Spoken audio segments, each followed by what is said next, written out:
Can there be another Charlie Kirk? And are the people picking up the microphone in the name of Charlie Kirk authentic or opportunist? Welcome back to my channel. I'm Chrissy Clark. Please be sure to like, subscribe, and comment below if you like what you hear. It's still insane to me that he's gone. Even a month later, I can't believe it. Turning Point USA gave me my start in politics and in commentary. In 2016, I attended one of the first Turning Point USA events before they were these massive events where the President of the United States spoke. They used to be tailored for like 100 college students from across the country, and the point was for us to go and learn how to more effectively communicate with our peers to convince them of conservative ideals. I went on to intern for TPUSA and then work for a branch of their field program, going to college campuses. This past year, I took a contributor contract and had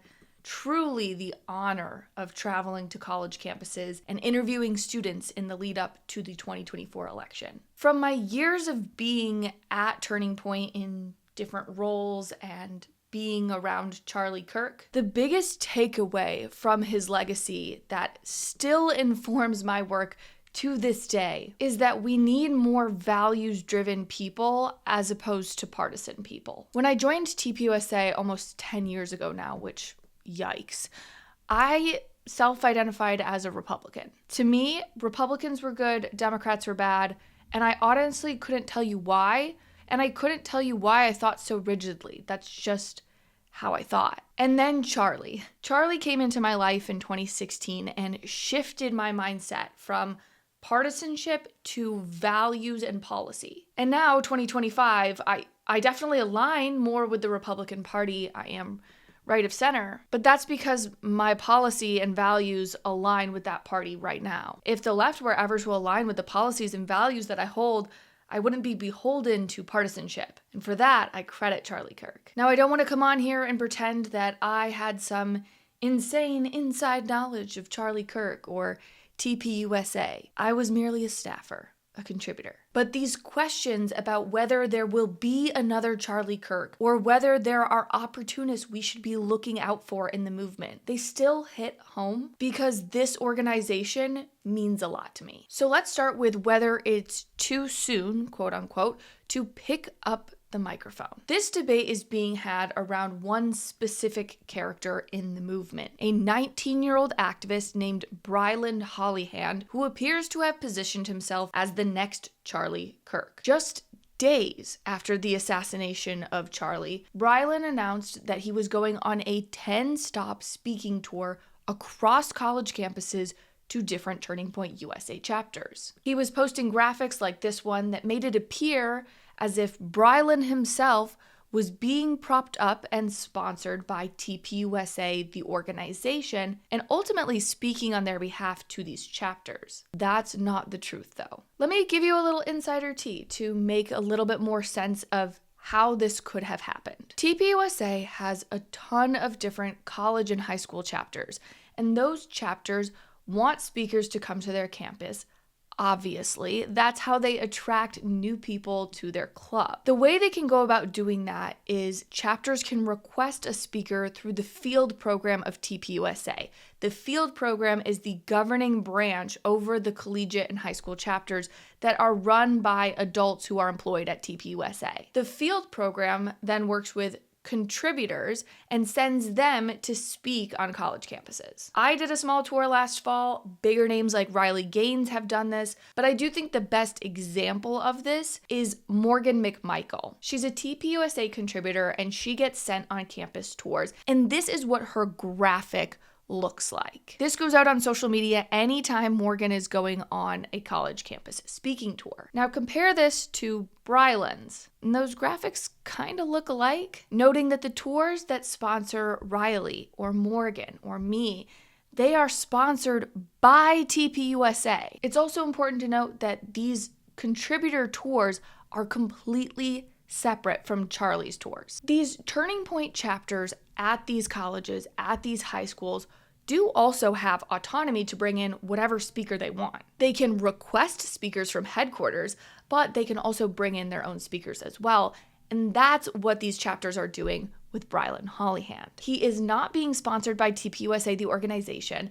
The chapters are inviting him to speak. Now, I'll be the one to say it, it's fine. His graphic and his promo videos make it look like TPUSA, the organization, is sponsoring him, but that's not at all what's happening. And I'll admit, the graphic fooled me initially, and I understand and know the structure of the organization. So I understand why people are frustrated with the perception. It kind of looks like Brilyn was saying TPUSA is sponsoring me. The other perception of Brilyn that landed him in hot water is his alleged eagerness to appear on TV and discuss the legacy of Charlie Kirk. He went on TV and notably smiled at the beginning of his TV hits, while the chyron below literally read, "Charlie Kirk is dead." Personally, I have no idea how he could even have physically smiled while talking about the subject. I had to take a TV hit for my job. It is my job to go on Newsmax and talk about this stuff.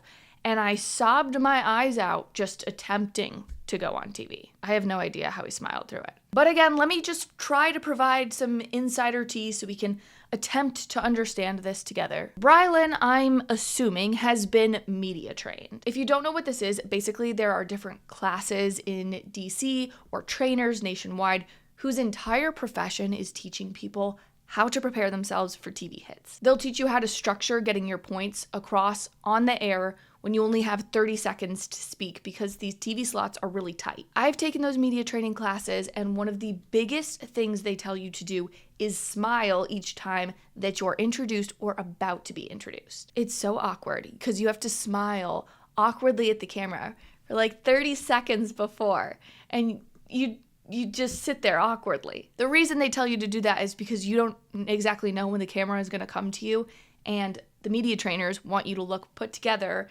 It is best for your brand to look put together from the moment the viewer sees you instead of like coming into the smile as the camera hits you, just smiling from the moment the camera hits you. So this look to me screams media training. Now a little dash, just a tiny little splash of common sense would tell you that in a moment of tragedy, when an iconic man has been slaughtered for the world to see, perhaps you should ignore that media training and either put on a soft smile for the introduction or just not smile at all. But I'd like to issue a PSA that not everyone who promotes common sense values has common sense social skills. The accusations for Brilyn got even worse when hit pieces began running about him. One from Daily Mail accused him of being a rich kid from Alabama whose parents' fortune expedited his career. The article hit him for utilizing his parents' private jet to fly from campus to campus. Brilyn put out a long tweet thread responding to the accusations that his parents used their fortune to prop him up in politics. But the gist of his post can be summed up when he wrote, "I'm not Charlie, I'll never be Charlie, and I don't want to be Charlie. I can't. He was one of one. I'm Brilyn, and if I seem eager, it's because I am. I watched the guy I looked up to get shot, and I'm determined to make sure he didn't die in vain and inspire my peers to carry out his legacy." Turning Point obviously has a vested interest in responding to Brilyn and the controversy swirling around him, as they like to clarify that this guy is doing work in the name of Charlie, but not in the name of Turning Point USA. And there's been public disagreements between TPUSA leaders on how to handle this. Andrew Colvett, who is Charlie's right-hand man, responded directly to Brilyn's tweet, writing, "The harvest is plentiful, but the laborers are few. Therefore, pray earnestly to the Lord of the harvest to send out laborers into his harvest. I will pray for your success, Brilyn." Contrast that to Tyler Boyer, another TPUSA leader and figurehead who truly just doesn't seem to care much for Brilyn or his campus tour. A random ex-user tweeted at Tyler, "There is a little rainstorm brewing with Brilyn. Can you help him? He needs some guidance." This is likely in reference to the Daily Mail article that had popped up, or even before the Daily Mail article, there was just a lot of speculation about who Brilyn is and what his intentions are all over X. And Tyler responded saying, "Brilyn got paid by Ronna McDaniel, the former RNC chair, when she got reelected and really let all us down." Even inside Turning Point, there's a complete mixed bag on how to deal with someone trying to pick up the microphone in Charlie's name so quickly after his assassination. And I don't want to speak out of turn here. I'm only speaking for myself as a former TPUSA contributor, but I think the perception of Brilyn Hollyhand as a person, not necessarily his actions, who he portrays himself online, is the reason why he's being labeled as an opportunist in this moment. Now, I don't know him. I can't speak to his intentions.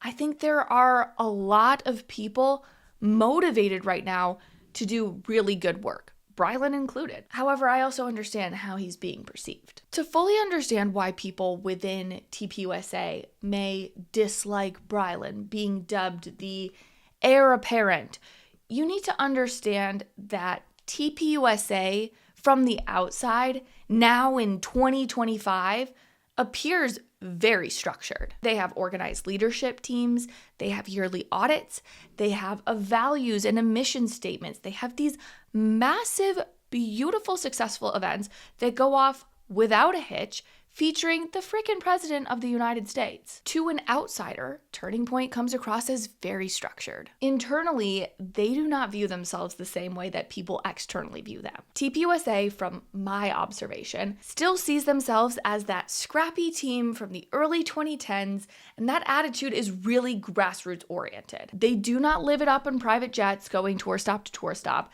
They still act like they have this huge chip on their shoulder. Valid or not, to all of us, Turning Point has made it. To them, they have something to prove to the world. And it's why I loved working for them, because to me, when you think you've made it, you kind of stop trying.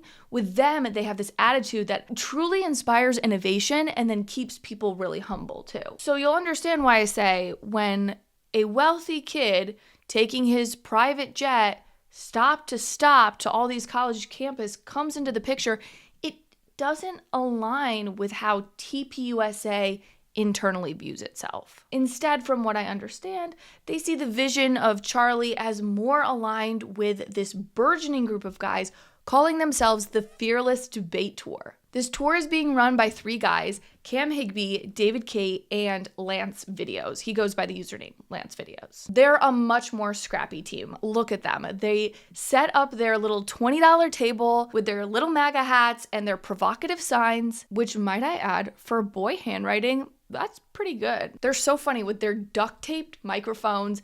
It's scrappy, it's innovative, but they're also making a huge impact. Now, Turning Point has not issued a statement on these guys, but from what I understand and from conversations I've had, to those who saw what Charlie's legacy was behind closed doors, it looked a lot more like what the Fearless Tour is doing. So to answer my own question, can there be another Charlie Kirk? Or is it too soon for there to be another Charlie Kirk? The truth is, we all know the answer. There's never going to be another Charlie Kirk, ever. But there absolutely should be people who pick up the microphone to speak to this generation, to speak to younger generations who aren't fearful of doing that. The reality is there's just a lot of different ways that this is going to happen, but it does take all sorts of people. It's going to take the Brilyn Hollyhands of the world, and it's going to take the Fearless Debate Tours of the world. The real question arises for you all. Who do you think picks up the legacy of Charlie better? Because to me, the timing isn't the problem. It's the attitude and the posture behind it. But please, let me know whether you think the Brilyn drama is just blown out of proportion and we need everyone, or whether the legacy of Charlie should remain scrappy and with people like Cam and David and Lance. Thanks for tuning in, and I'll see you here next time.